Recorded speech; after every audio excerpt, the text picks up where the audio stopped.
Dear brothers, I can remember sitting in the film room during my second season of college football, and the offensive line coach was slowly going through each player in the room and commenting about them. He was clicking through plays and rewinding them and then rewinding them again. For any of you that played football, you'll remember this well.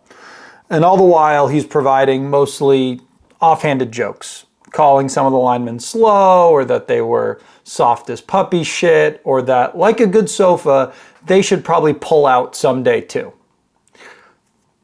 In fairness, that was typical expected commentary that you hear from football coaches and other coaches and from other guys in locker rooms. That's just how it is. Well, he finally gets to me and he says, "Jackson." No comment. I expected him to come after me saying prima donna, soft, call me a pussy, say that I didn't belong with this group. I was really ready for him to pretty much put me down in one of a million different ways. But instead, he dismissed me like I didn't matter, like I didn't exist, as if, unlike the other guys in the room, I wasn't even worth throwing an insult at. I can still feel the emotion of that moment as I'm talking to you guys today. I was furious. It was the lowest of the lows. It kind of felt like the missile that officially sunk the ship. And I felt like I could have handled anything else except for that.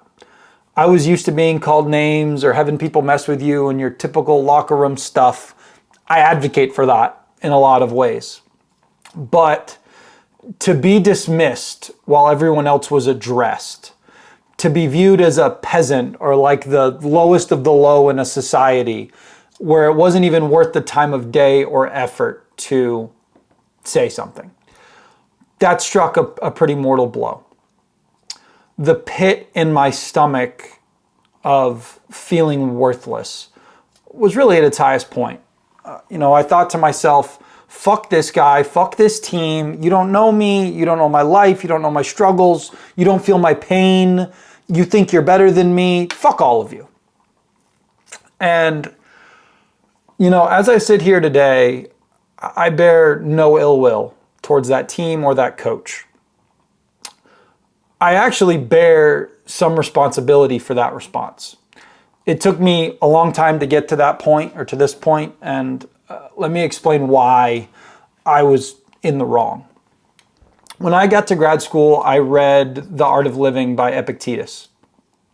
Many of you might have read a smaller version called the Enchiridion, or the Good Life Handbook.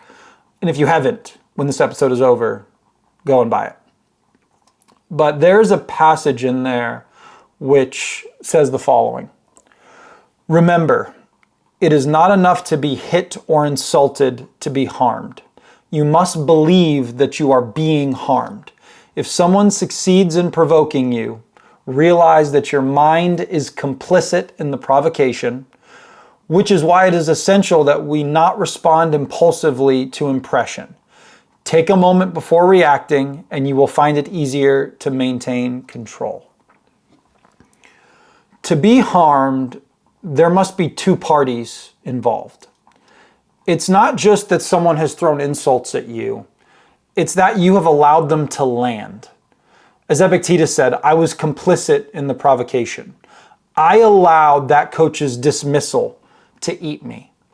I let the wound deepen. I allowed that seed of hatred and pain into my soul, and I watered it with the amount of anger that I had.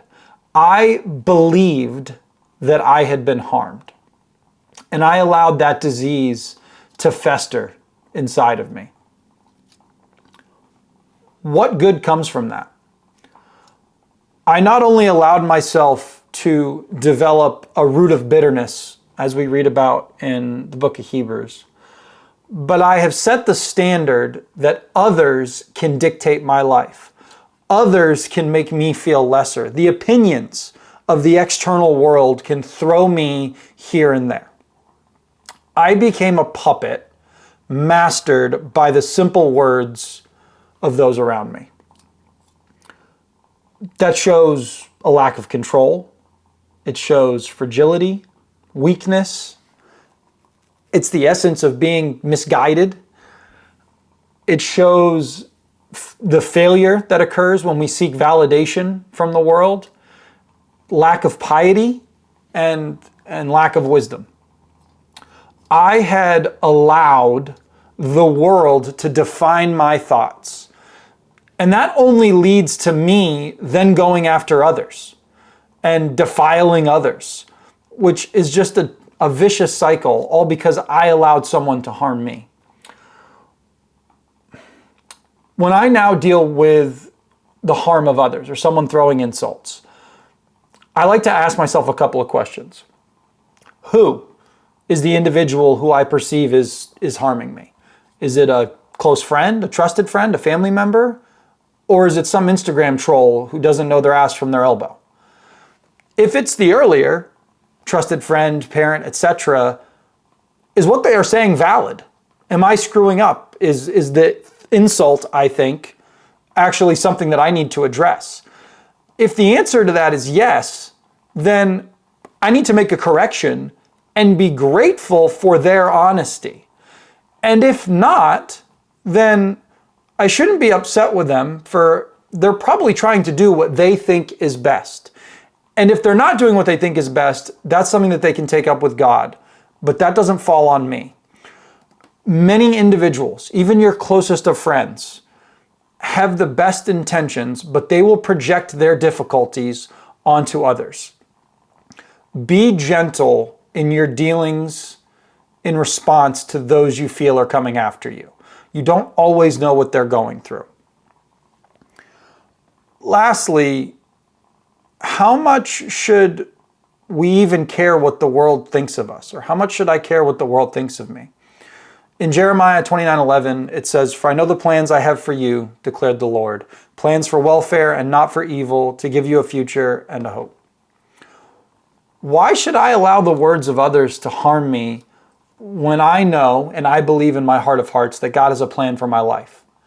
Isn't His opinion the only thing that I should really care about anyways?